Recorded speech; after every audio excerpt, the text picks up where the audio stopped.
nosotros siempre deberíamos estar enfocados en educación, debería ser como una política de Estado, ¿cachai? Deberíamos siempre tener buenos profesionales egresando de la universidad, pero a la vez deberíamos tener como esta cohesión con las empresas porque no muchas veces las mallas de las carreras están alineadas con lo que existe en las empresas.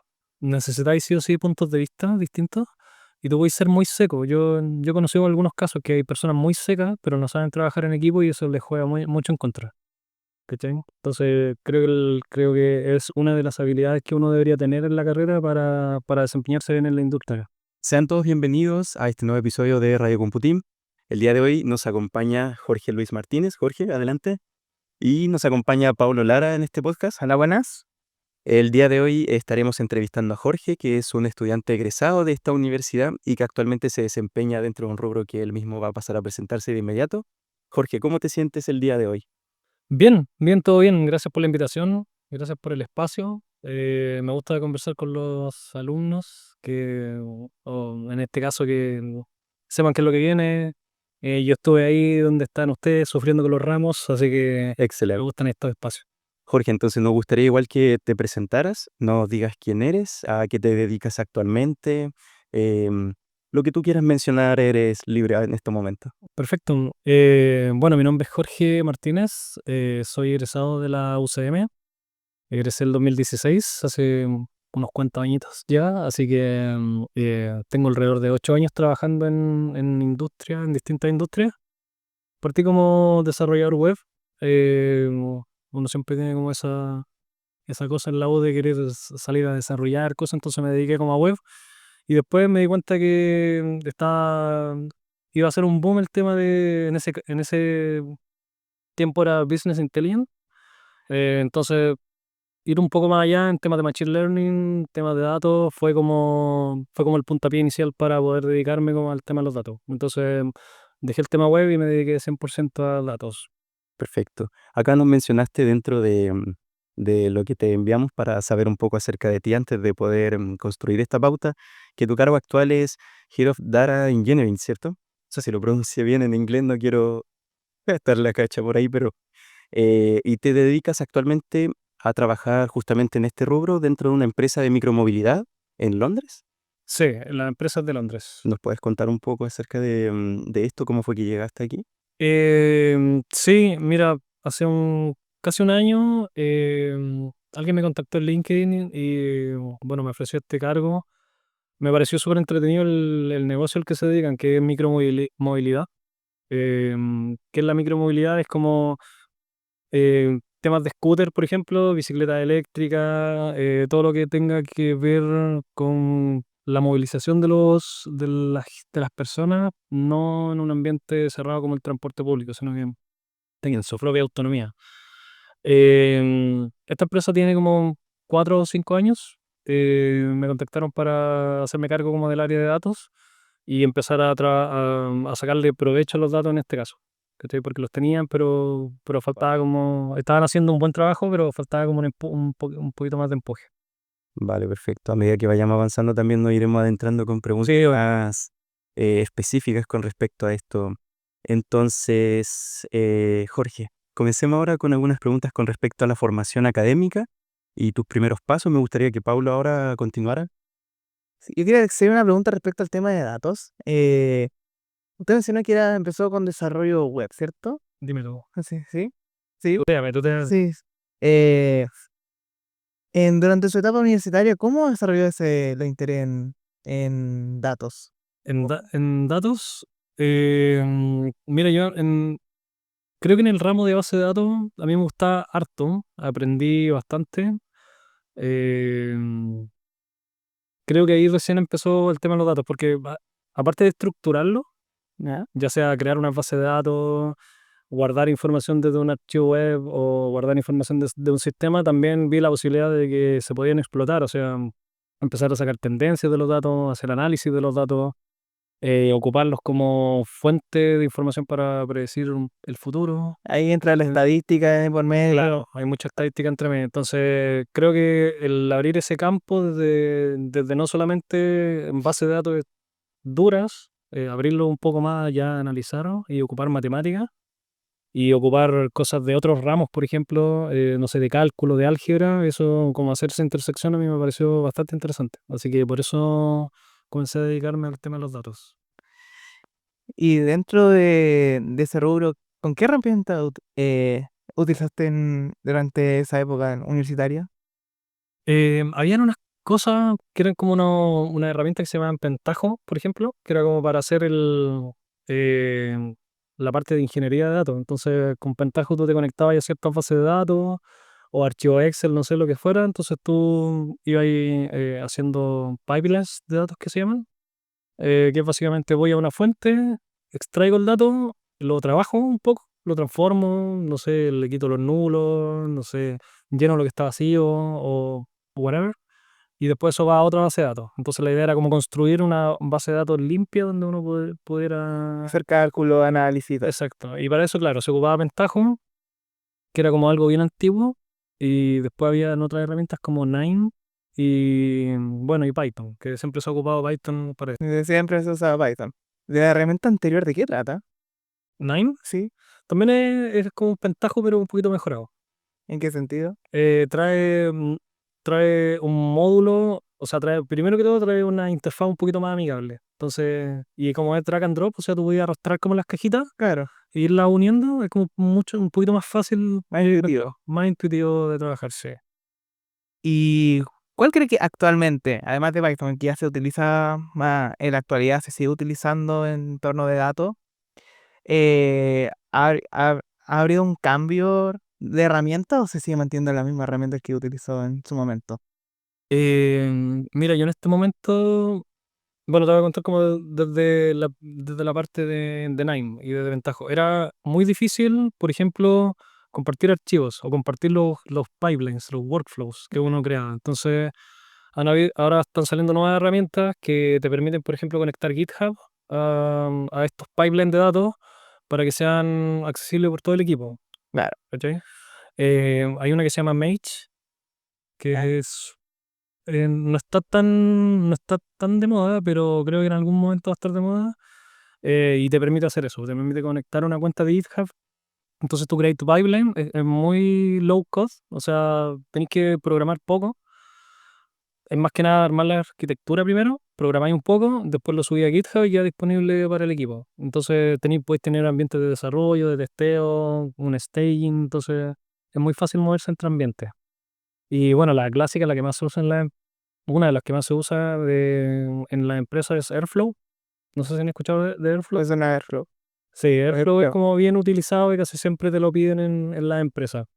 Y después, bueno, vienen otras herramientas pagadas que son de la nube o son pagadas por las empresas, pero te estoy hablando un poquito más del software que Como la idea de cómo funciona. sí, Ya. es un poquito más libre. Qué bien. ¿Sí? Fue interesante esta transición desde pregrado hacia el mundo al cual te adentraste poco a poco, yendo por tecnologías hasta la actualidad.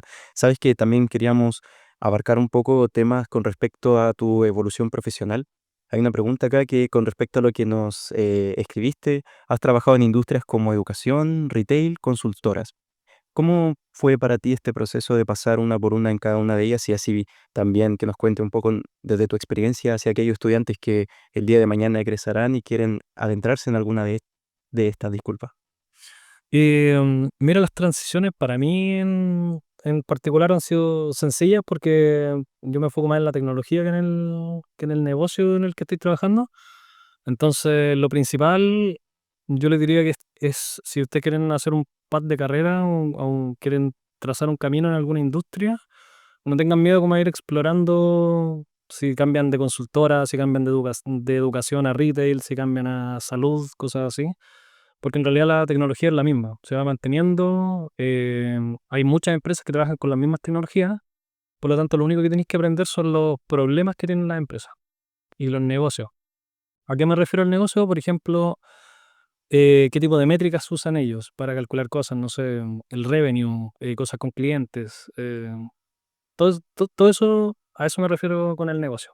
Entonces, la tecnología es la misma, trata de siempre mantenerte dentro de una burbuja tecnológica y ojalá si te mueves de industria, trata de solamente aprender el negocio y lleva tus propias herramientas también hacia la industria, porque muchas veces hay empresas que no están tan tecnologizadas Y si tú llegas y propones y te dan el espacio, bueno que llegues con tus propias herramientas también a trabajar. Claro. Alrededor como de ¿cuántas industrias o empresas por las cuales has pasado, así como en número aproximado, tienes contadas hasta el día de hoy? Al ojo, no mando necesario que me des el dato exacto, pero Creo que son seis 6. industrias pueden ser, sí.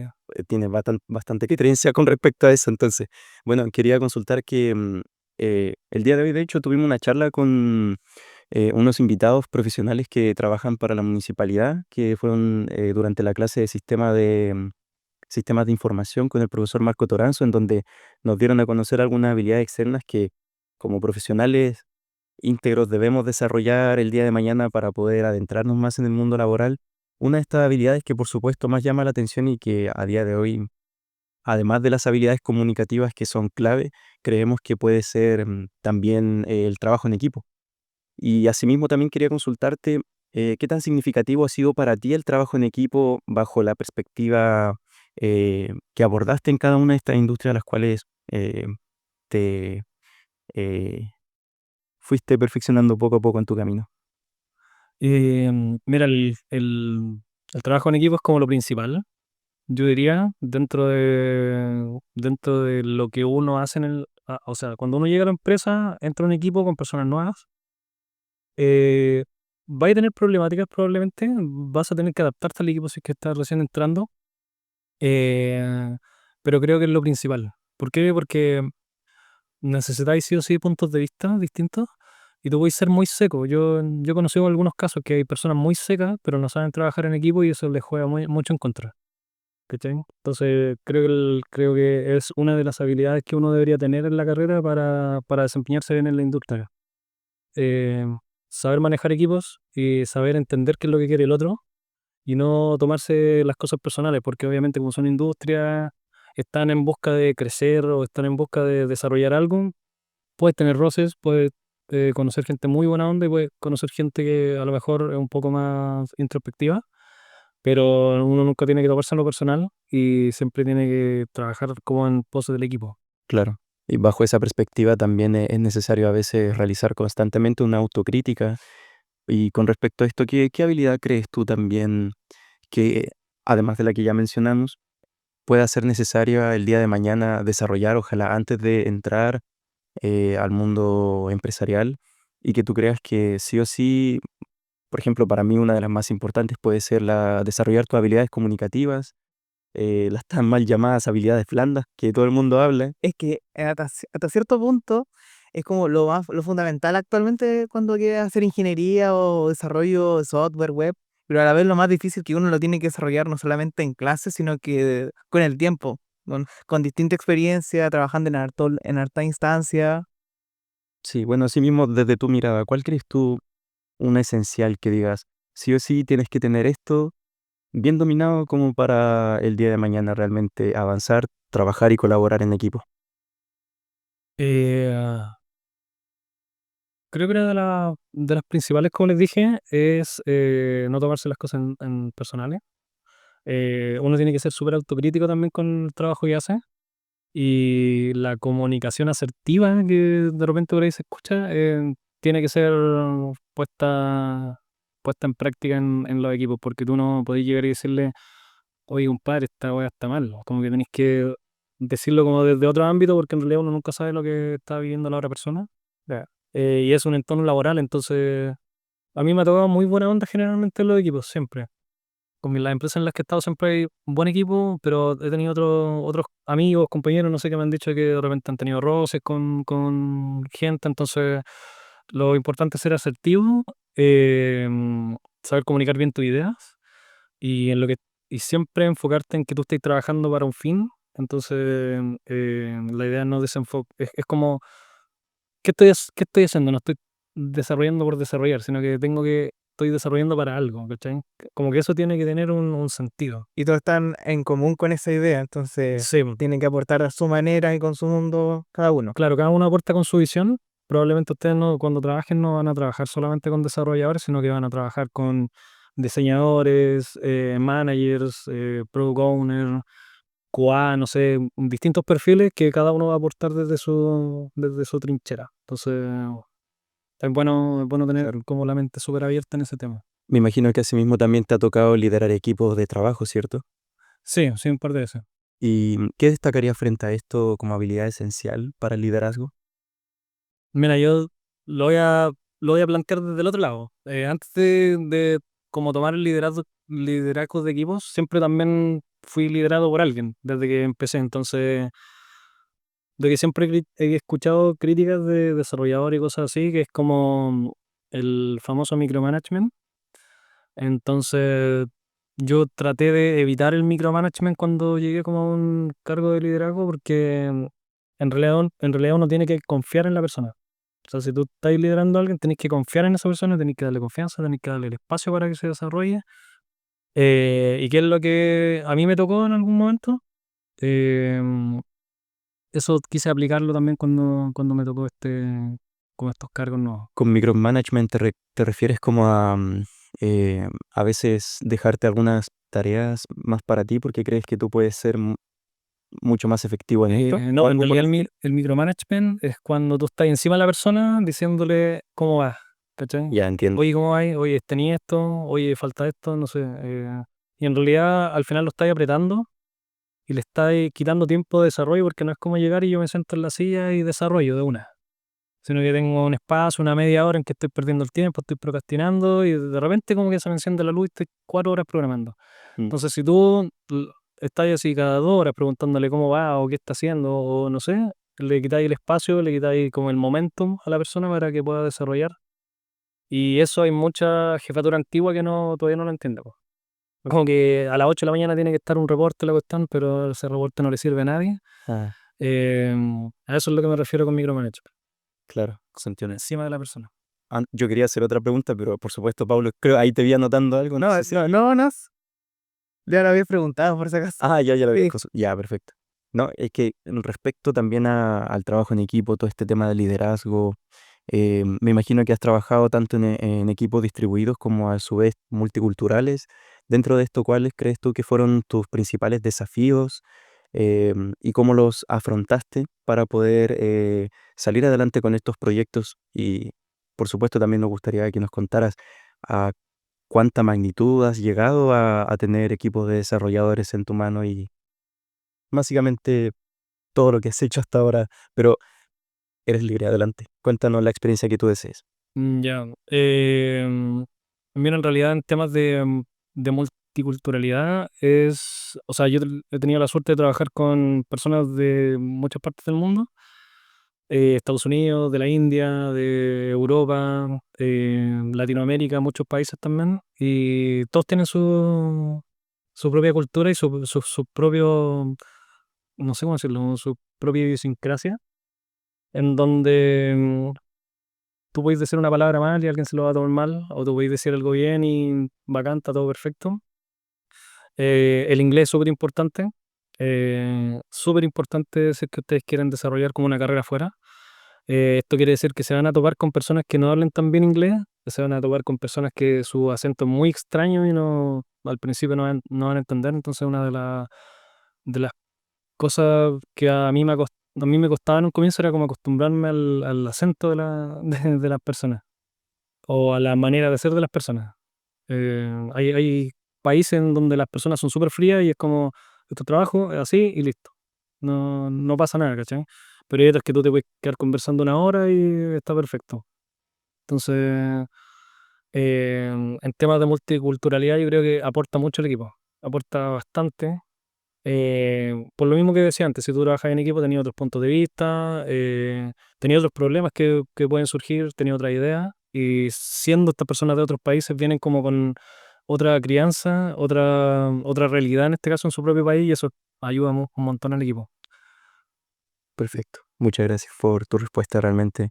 Pero ya que estábamos hablando del inglés, una de las competencias esenciales con las que uno egresa de esta carrera es justamente em, hablar de forma fluida, leer textos y no recuerdo qué más decía el, el texto específico con respecto al perfil de egreso, pero para ti al egresar fue completamente tal cual como se dicta o como lo acabo de mencionar, se te hizo muy sencillo adaptarte con respecto a otros idiomas, en este caso el inglés. Mira, yo hablaba inglés de antes de salir de la U. Hice una certificación acá en la U que eran como Ah, vale. estos ramos como de certificación. ¿Cómo sea? ¿Inglés C1, C2? Sí, pero en realidad creo que los de inglés que hay en la carrera son, al menos hace un tiempo, eran como bien básicos. O sea, como que tú tenías el verbo to be en primero, después el verbo to be en segundo, después en tercero. Entonces, era como difícil progresar en inglés. A pesar de que yo tomé esta certificación, también como que no era tan, como que no te hubiera servido si es que tú la haces y sales al mundo laboral, no sé si te hubiera servido completamente. Tienes que llevarlo por tu cuenta, el aprendizaje de palabras ya más técnicas o conversaciones más, que son más complejas. Sí, y aparte conversaciones técnicas, cuando ya empezáis a incluir terminología de empresas, hablar es un poquito más complicado. Y si no tenéis la exposición al inglés, se te hace muy complicado.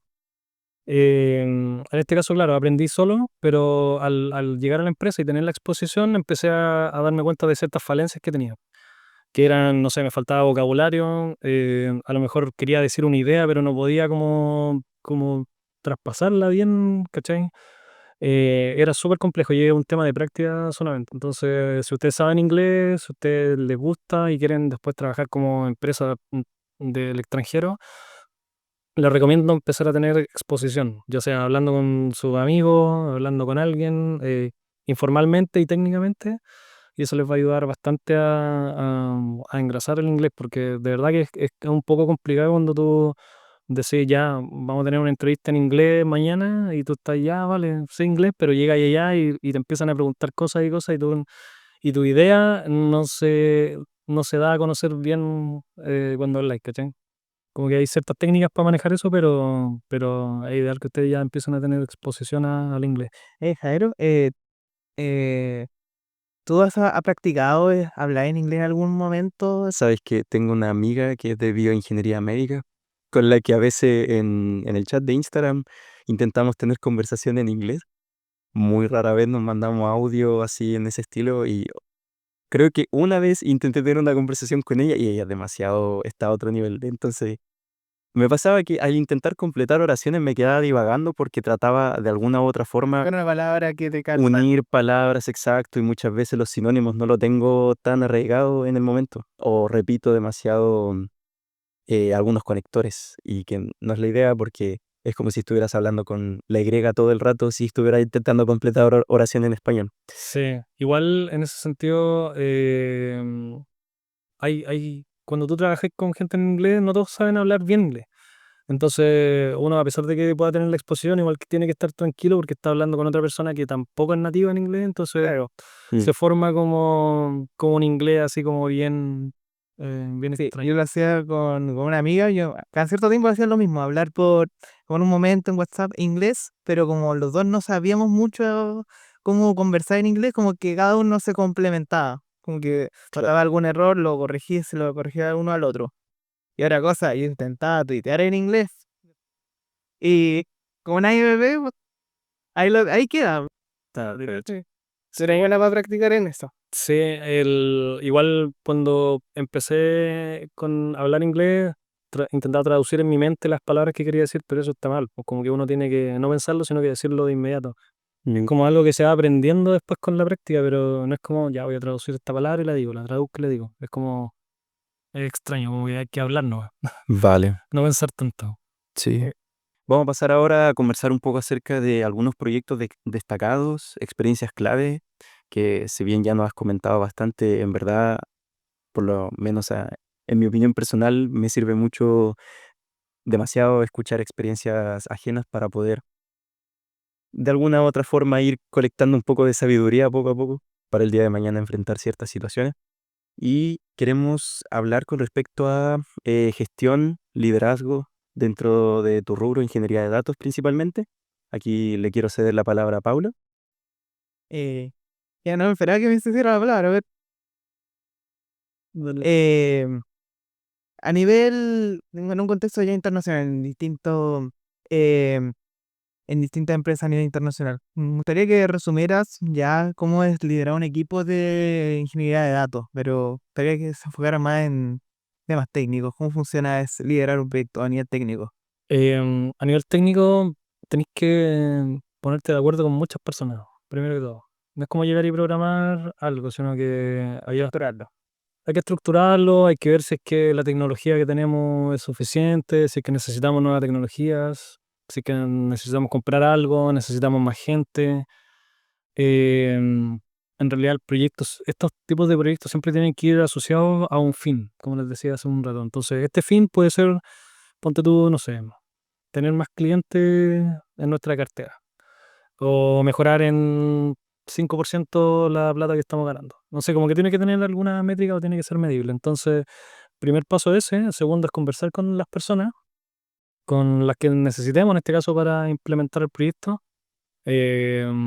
Para pedir permisos, por ejemplo, si estáis en empresas muy grandes, tenéis que pedir permiso para todo.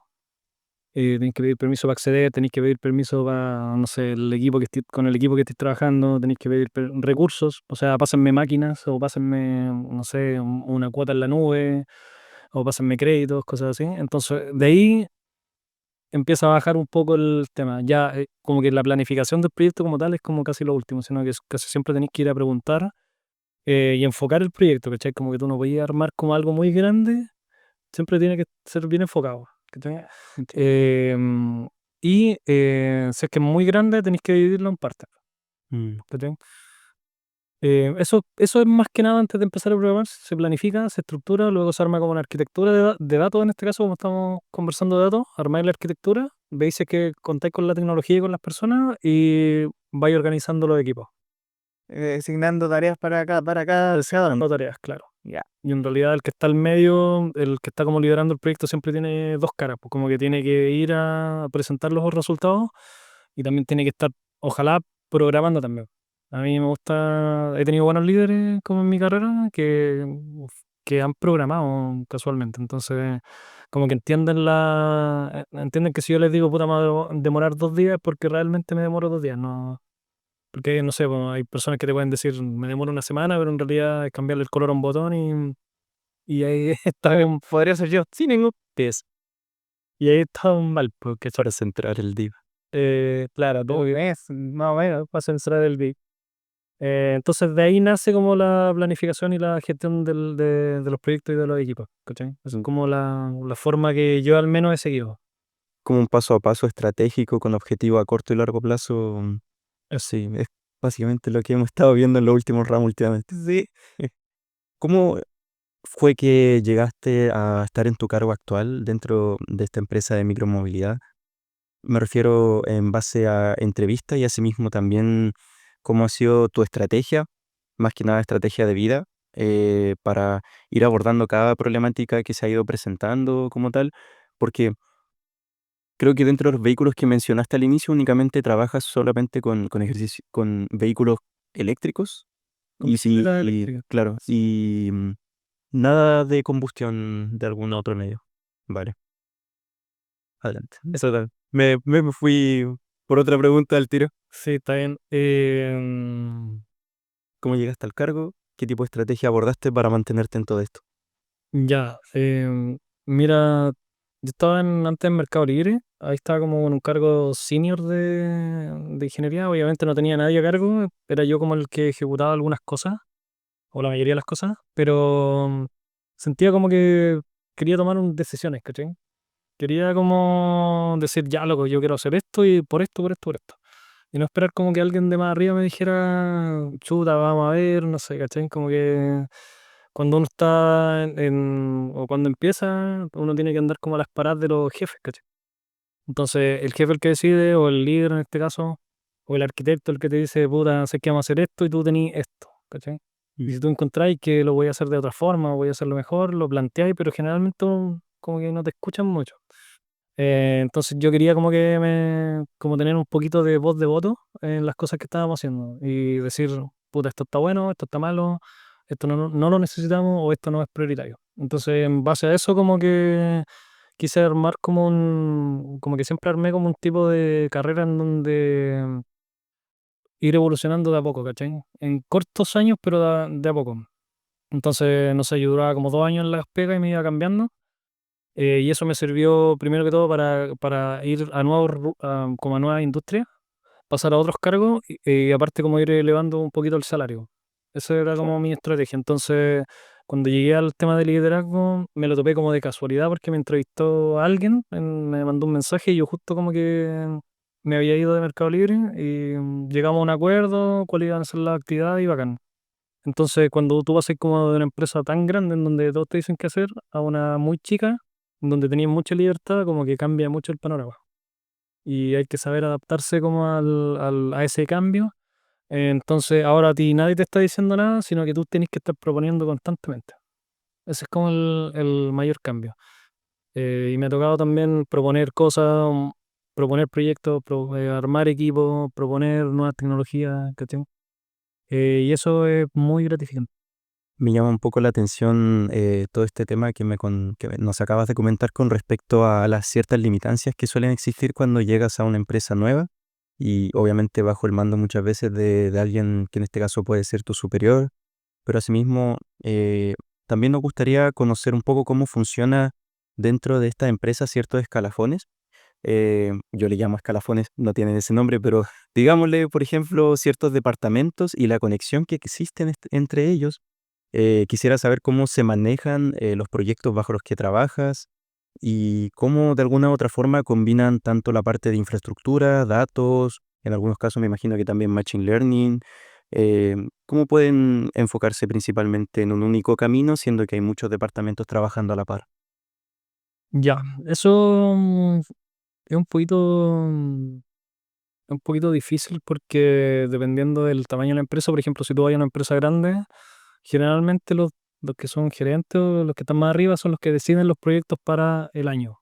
Entonces se ajusta un presupuesto, se ajusta a un número de equipos, etcétera, y de ahí va como bajando un poquito lo que se quiere hacer. Entonces, para tú ponerte de acuerdo como entre interáreas, te vayas a topar con algunos problemas que son netamente parte de que todos quieren como ser vistos, por así decirlo. ¿Cachai? Entonces, si tú vas, no sé, trabajáis como desarrollador y necesitáis una máquina, tenéis que ir al tipo de infraestructura. Y el tipo de infraestructura va al de seguridad, o la arquitectura va a los SRE, que son otro tipo de ingenieros.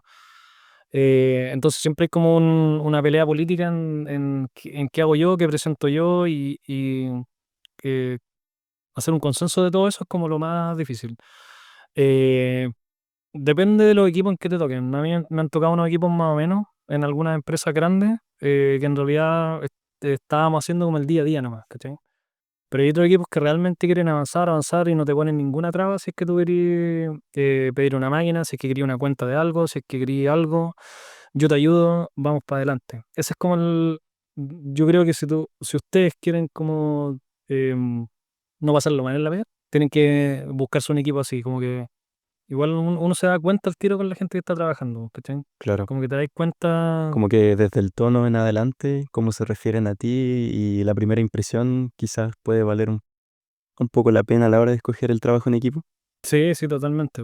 Bueno, y respecto a lo que tú preguntáis, es muy necesario eh, que todos estos equipos se comuniquen a la par y siempre tiene que haber alguien al medio, porque antes habían como niveles, como tú decías, escalafones, que eran más verticales, entonces ahora como que un poquito más horizontal y tú puedes como hablarle a los de al lado perfectamente sin necesitar a alguien de arriba, ¿cachai?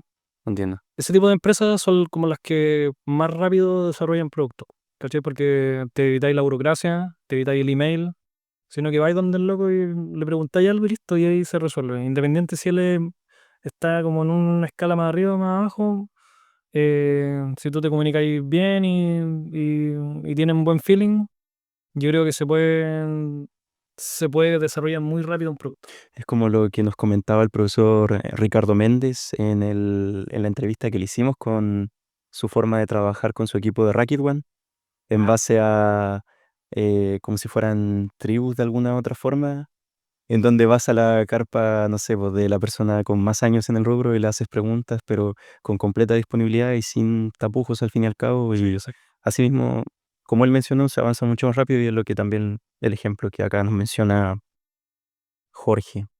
Ya pasando algunos temas como proyectos relevantes, colaboraciones internacionales.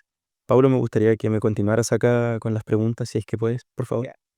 Hay un proyecto que me llama la atención por lo que leímos en el formulario que respondiste, que era un proyecto de predicción de fuga de estudiantes. ¿Me? Sí, lo que nos quedamos pensando.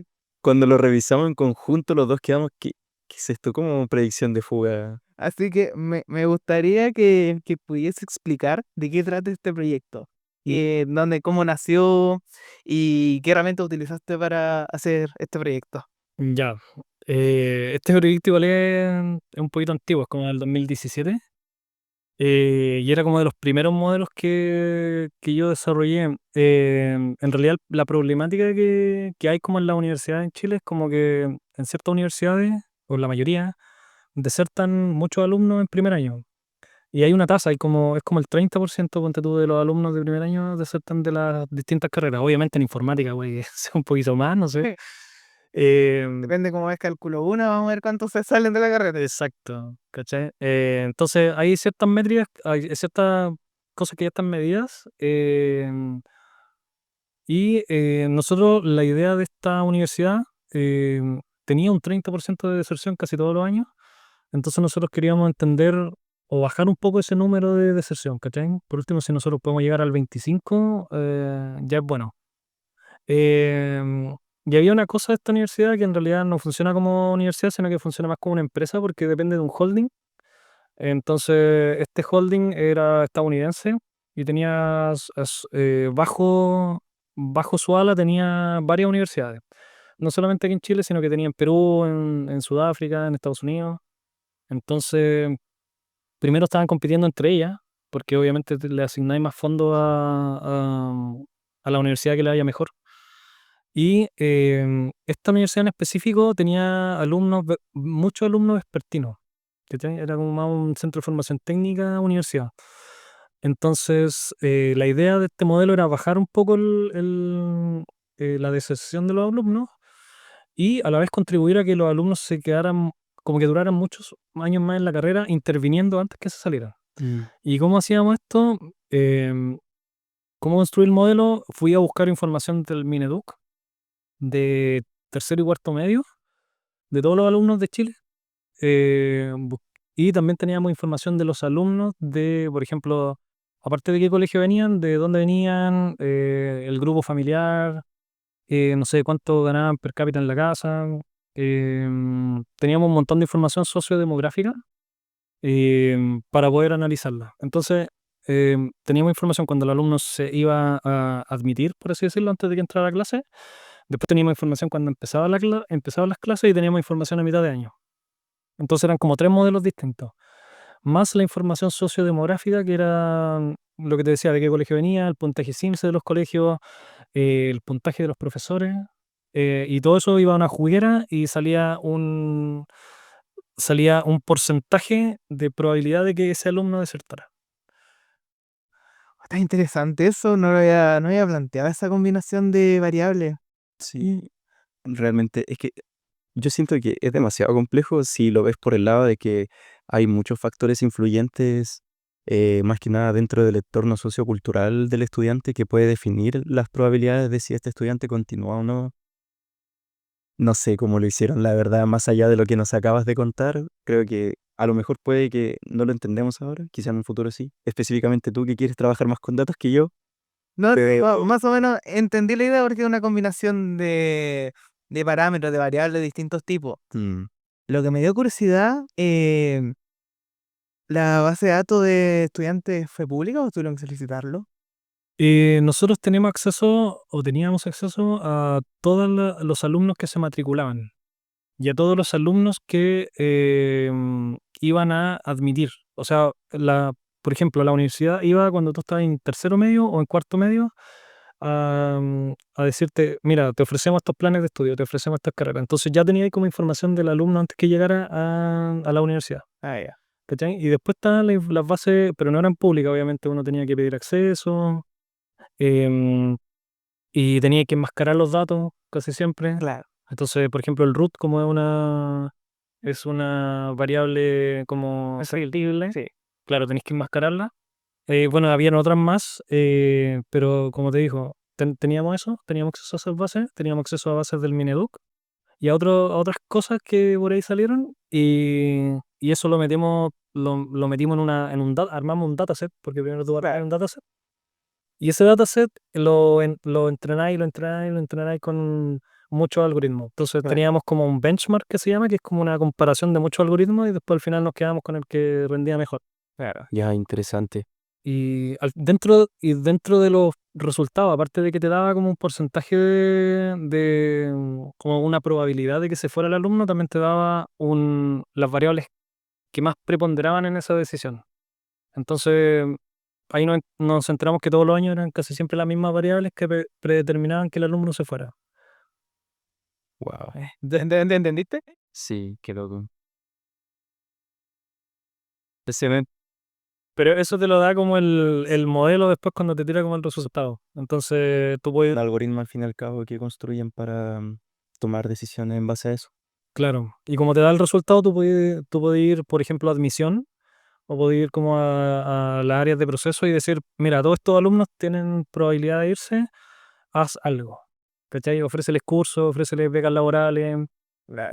no sé, intercede de alguna forma para que el alumno se quede en la carrera, o en la U, en este caso. Qué bien. Ese es como Eso se cumple. ese es como el siguiente paso, ¿cachai? Porque tú puedes hacer un algoritmo o algo, pero tiene que tener una continuación, pues tiene que impactar en algo. Y ya que estábamos hablando también de algoritmos, ¿has trabajado también en algunas plataformas de streaming, como fue el caso de VIX? Sí. Nos mencionaste también dentro de las preguntas que te hicimos y has trabajado también como colaborador con Google en proyectos para Univision o Univision. Sí, sí. Cuéntanos un poco acerca de esto y de qué se trata cada uno de ellos.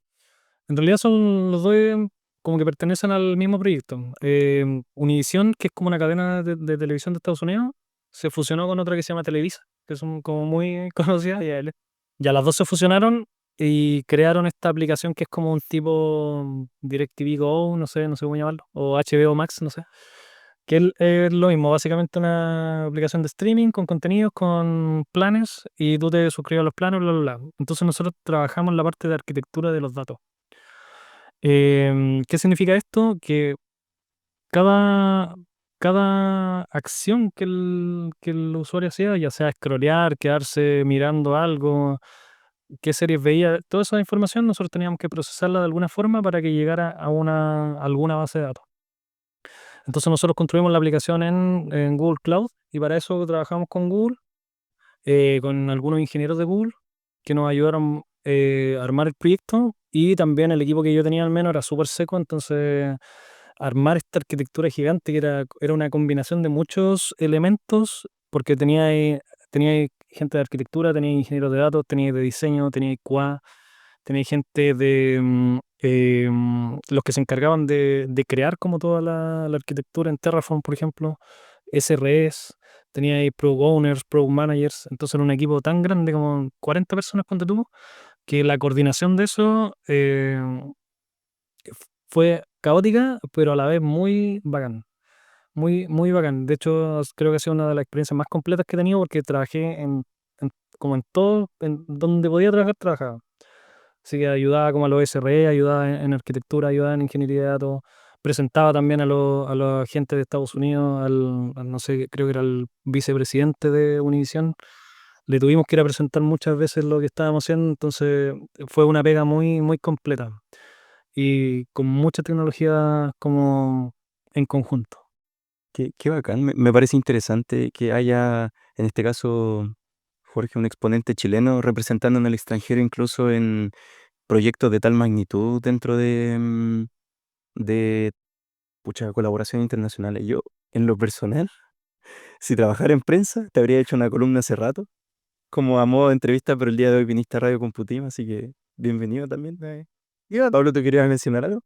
no, lo que pasa es que eh, ah, ¿Qué pasó? No sé, decidioso. Están penando. no, Volvió. menos mal. Ya, está bien. Ahora sí. Vamos, por bueno, Oye, pero nos seguimos escuchando. ¿Todo bien? Ya, perfecto. Menos mal. Es que a lo mejor yo creo que apagaron el generador, entonces pusieron la electricidad propia de la universidad. Puede ser.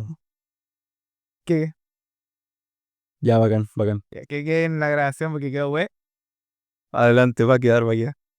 Eh, no, era un comentario súper sencillo de eh, a lo que nosotros tenemos que aspirar, Jairo y yo, y los que están aquí, Por el supuesto. hecho de tener que exponer un proyecto que represente, ¿cachai? Mm, Que si le tuvo que presentar el proyecto a un vicepresidente de Univision, a lo que nos queda a nosotros, estamos empezando en eso. Es como lo que podemos llegar a aspirar, tenemos que claro. aprender a, como lo que mencionamos, el tema de la habilidad blanda, Mm, aprender a desarrollar bien la comunicación, porque, Jairo, podemos llegar a ese punto también. sí. Entonces, ¿cómo mentalizarse respecto en ese caso? Hay que tener ambición al respecto y abarcar cada vez más. Sí, ¿no? Y también el querer exponerse a este tipo de cosas. Por ejemplo, siempre postulé como a empresas grandes. De hecho, una vez postulé o sea, me llamaron de Meta para dar unas pruebas, pero quedé en el camino porque las pruebas, si bien no eran tan complicadas, el hablar con estas personas como que tú decís, puta, trabaja en Meta, weón, ¿qué hago acá? Si yo no sé, pues, weón, ¿cachai? Entonces, como ese tipo de exposición en ese momento yo no lo vi, pero probablemente ahora, claro, tengo más confianza, podría hacer algo más, pero no le tengan miedo como al éxito. Al llegar como a ciertas empresas, al trabajar con equipos, al hablar en inglés, al presentar, como que no... Es necesario sumergirse Sí, dentro del positivismo de creer que eres capaz de todo y mucho más. sí, exacto. Bueno, también nos contaste que trabajaste dentro de algunos otros modelos predictivos, como aquí nos mencionaste basado en datos geográficos.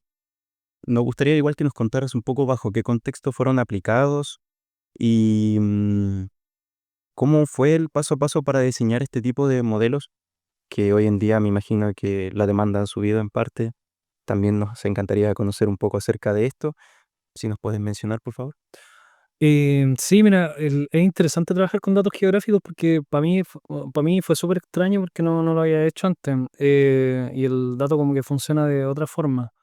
Al menos la manera en que tú armáis como los polígonos en el mapa y cómo después redistribuís como lo que sale del modelo a los distintos equipos. En específico el problema es como justamente en la empresa en la que estoy.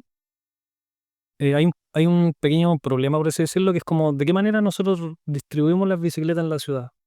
¿Cachai? Nosotros tenemos todas estas comunas donde distribuir, dónde las ponemos, dónde las pone el equipo de operaciones, ¿cachai? Por ejemplo, cómo reconocer las que están inactivas o que no se han usado y moverlas hacia otro lado, ¿cachai? Entonces ahí son como dos tipos de problemas. Y este algoritmo lo que hace es como predecir demanda. Entonces te dice específicamente, no sé, en esta esquina te van a pedir 10 bicicletas a esta hora. ¿Cachai? Entonces nosotros teníamos un montón de historia también de todos los viajes que se han hecho en bicicleta, punto de partida, punto final, cuántos minutos, un montón de cosas. Y eso también lo pasamos por otra juguera, distinta a la anterior.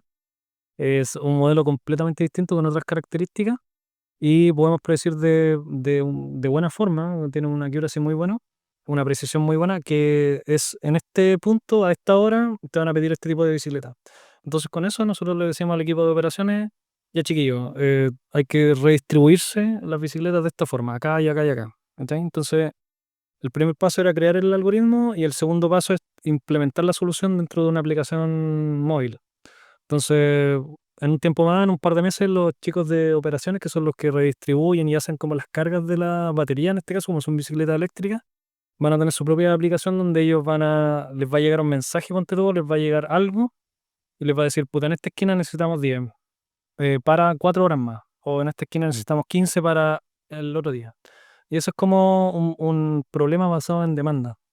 Como es tan dinámico esto, obviamente no le achuntáis al 100%, pero si tú ya tenés, no sé, un 90% de precisión, te ayuda un montón a planificar como el siguiente día, por así decirlo, o la siguiente semana. Ya, perfecto. Ese es Sí. como el problema. ¿Qué opinas tú, Pablo? ¿Qué te parece? Hay una cosa que me llamó la atención, que relacionar el tema de datos geográficos con las esquinas, por ejemplo, de ciudades, ahí entraría un poquito lo que sería los grafos, ¿cierto? ¿O no? ¿Puedes trabajarlos con grafos o puedes trabajarlos como con hexágonos? Por ejemplo, los mapas tienen, tú puedes como poner una capa de hexágonos encima y obviamente no vaya a tener espacio separado, no vaya a tener ningún espacio en blanco, entonces todos estos hexágonos tienen un ID propio, Ah, ya. ¿cachai? Entonces, y es un ID único, entonces tú predecir demanda en base al ID de este hexágono. En relación a ese punto en concreto. Sí, pues, y si tú querés ir más allá, podéis predecir como en base al código postales, por ejemplo. Tú cachai que los códigos Sí, postales son, no sé, 2 cuadras hay un código postal, o claro. cada 2 calles hay un código postal. Entonces tú después predecir demanda Referente con ese dato, con eso. Sí, ese ID. exacto. Eso me parece interesante. Ahora, para ir cerrando el capítulo, quisiéramos comentar sobre inteligencia artificial. Y en honor al tiempo que tenemos para grabar, quería sintetizarlo con una pregunta que me dio curiosidad sobre qué mito existe respecto al uso de inteligencia artificial a nivel académico, a nivel profesional. Ya, mira, a nivel académico hay muchos profes que están como bajando un poquito la pelota. Me refiero a que están tratando de hablar con la verdad de qué son estos nuevos modelos de lenguajes que están apareciendo, qué son todas las herramientas que están apareciendo y está súper bien como que desde el lado académico empiecen a hacerlo de esa forma, porque en el lado de la industria hay mucho humo. ¿Y a qué me refiero? Que todos te están ofreciendo como servicios con inteligencia artificial, que la inteligencia artificial va a reemplazar un montón de trabajo, que te va a cambiar la vida y cuestión, pero en realidad nosotros tenemos que ser, nosotros más encima que estamos metidos en el mundo de la informática, tenemos que ser muy conscientes de lo que estamos hablando y de qué es lo que estamos transmitiendo respecto a la inteligencia artificial. Entonces, yo personalmente, como la veo, como una herramienta más de trabajo. Me va a ayudar a desarrollar cosas más rápido, me va a hacer la pega mucho más simple, de alguna forma. Voy a poder crear cosas más rápido también.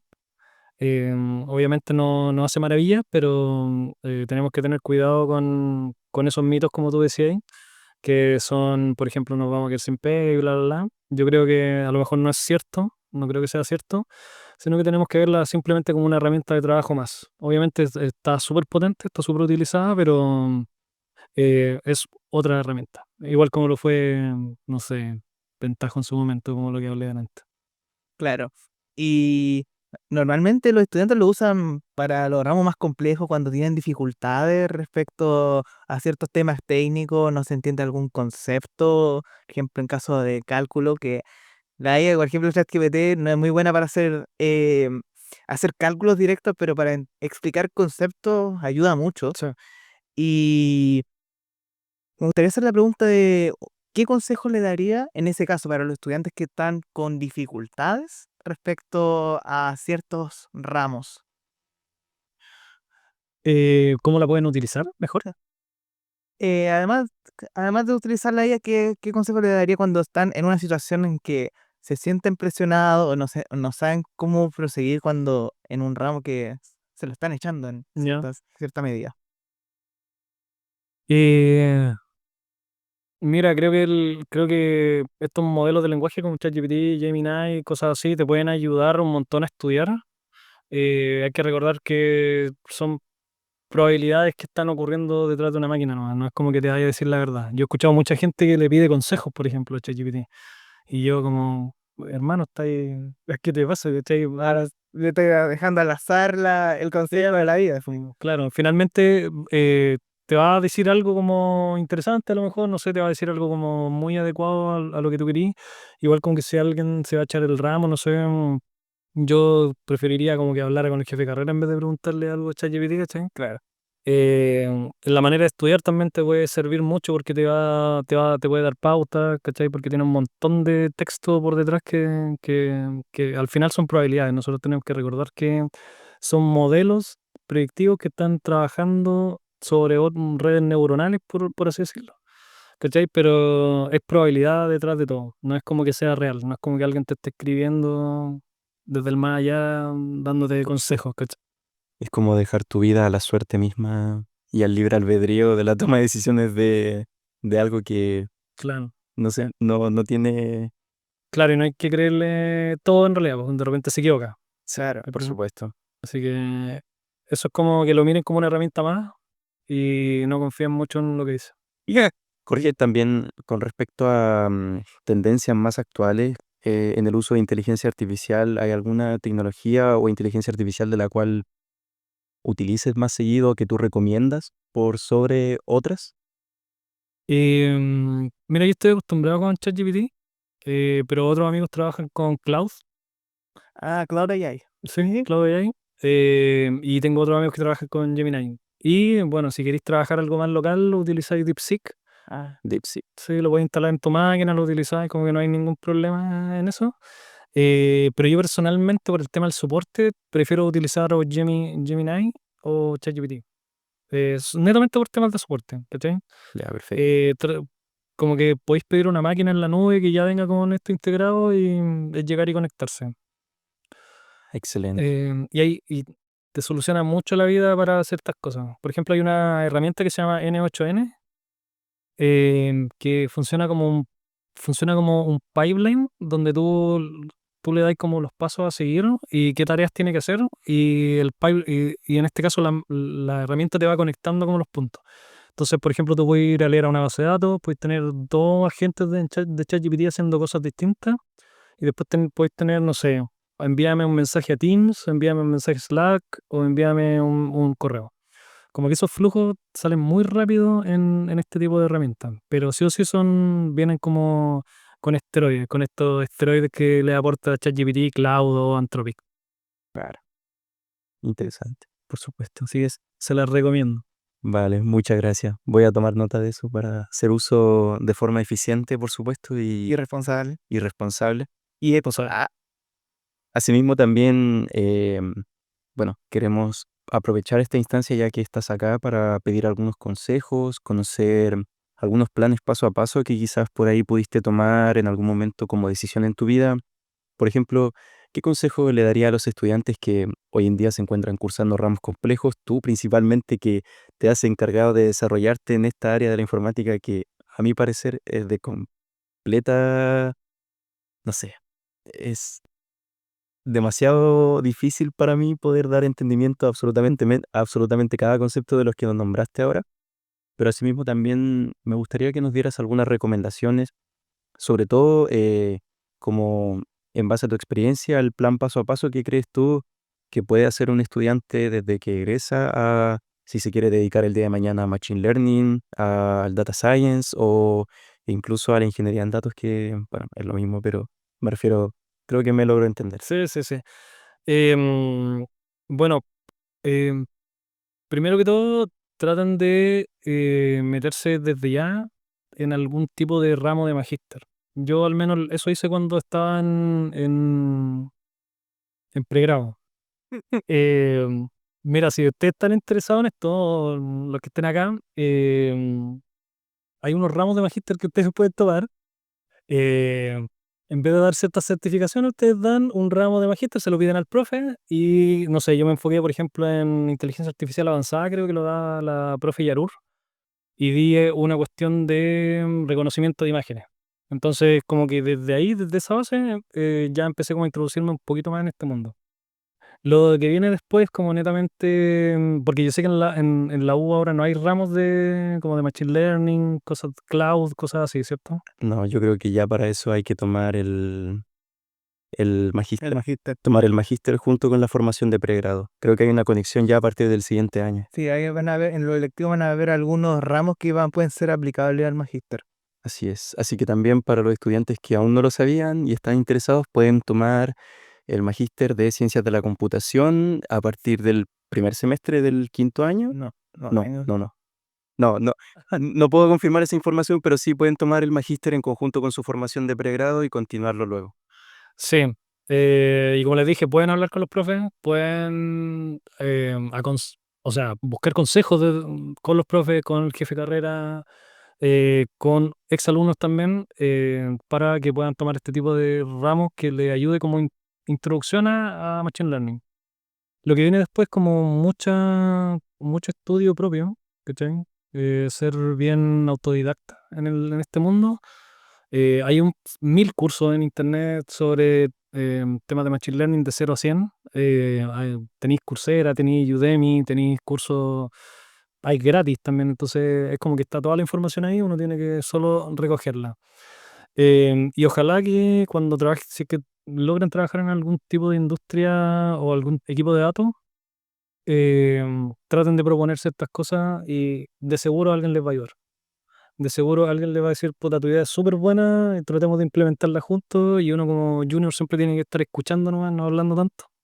Entonces les va a servir mucho, mucho trabajar con ese tipo de personas. Pero como les decía, primero tratar de hacer algún ramo de magíster, luego mucho de autodidacta. Vale, excelente. Muchas gracias realmente.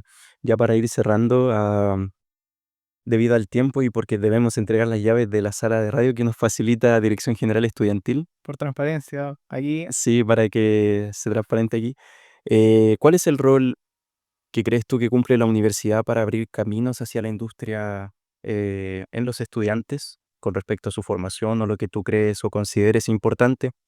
Y a la vez también me gustaría que nos pudieras dar un mensaje a la audiencia en base a esto, hacia los estudiantes, sobre de qué forma pueden crecer a nivel profesional y tecnológico para que hoy en día la industria de las empresas también lo reciban y los llamen y puedan ser profesionales hechos y derechos completos, full stack en algunos casos si es que alguien quiere matarse, pero por supuesto te escuchamos. Mira, la academia es parte fundamental del desarrollo de un país.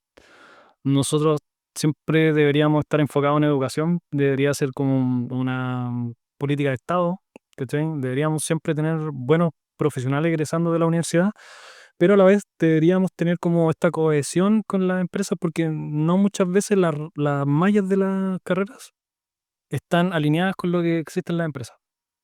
Entonces es un trabajo mutuo, es un trabajo en conjunto, y obviamente la universidad te da como todo lo esencial, lo fundamental, que uno tiene que complementar con otras cosas, pero sí o sí tiene que haber cohesión con lo que se está haciendo en la industria.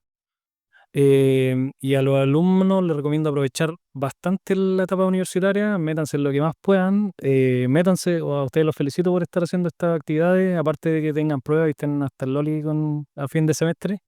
Les agradezco estos espacios y la gente en la universidad, yo conocí mucha gente que vino, pasó y se fue y ahora está trabajando.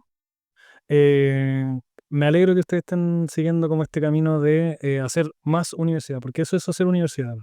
Es meterse en los espacios, meterse con gente, buscar otras actividades, no solamente uno viene a estudiar acá, sino que viene a, como dije, a hacer un poco de universidad, que es el legado del que tú hablabas delante, que uno puede dejar como a las siguientes generaciones. Justamente a eso aspiramos.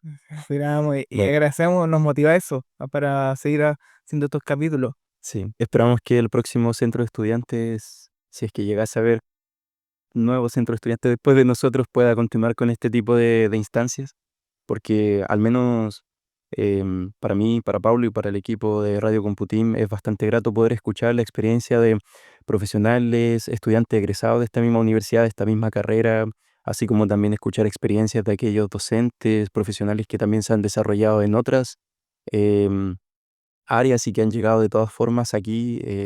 Sin duda, para mí, por medio de los caminos que cada uno recorre, es una sabiduría, un grano más de sabiduría que uno va agregando a el propio contexto que uno va construyendo día a día. Entonces, realmente, Jorge, para mí es un privilegio y haber podido compartir esta instancia contigo fue realmente grato. Agradecemos desde ya que hayas podido participar y te hayas dado este tiempo. Y por supuesto esperamos y estamos abiertos completamente a recibir muchos más invitados próximamente y continuar con este podcast y que también les sirva a ustedes, a la audiencia de estudiantes o incluso personas que también no son de la carrera, que nos quieren escuchar, pero que están interesados en algún tema en específico, completamente invitados y desde ya muchas gracias. Gracias a ustedes por la invitación, chiquillos. Estamos. Sí, Adelante, ¿quieres dar, pero Dale, Pablo, dale.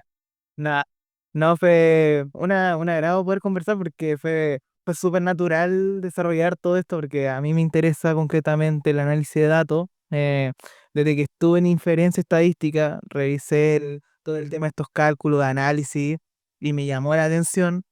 Entonces, aprovechar a hacer preguntas para como adentrar un poquito más en ese medio fue un agrado para mí. Así que te agradezco mucho, de verdad. Bacán. No, a ustedes gracias por la invitación y bacán que existan estos espacios en donde uno pueda conversar un poco con las generaciones que vienen. Y bacán que les motive también a hacerlo. Exacto. Eso habla muy bien de ustedes, la motivación que tienen por aprender, por conocer gente, por conocer experiencia. Entonces los felicito. Así que muchas gracias por el espacio. Excelente. Y próximamente nos estaremos viendo en un nuevo episodio de Radio Computing, así que estén atentos a nuestras redes sociales y nos vemos en otro episodio. Adiós. Adiós.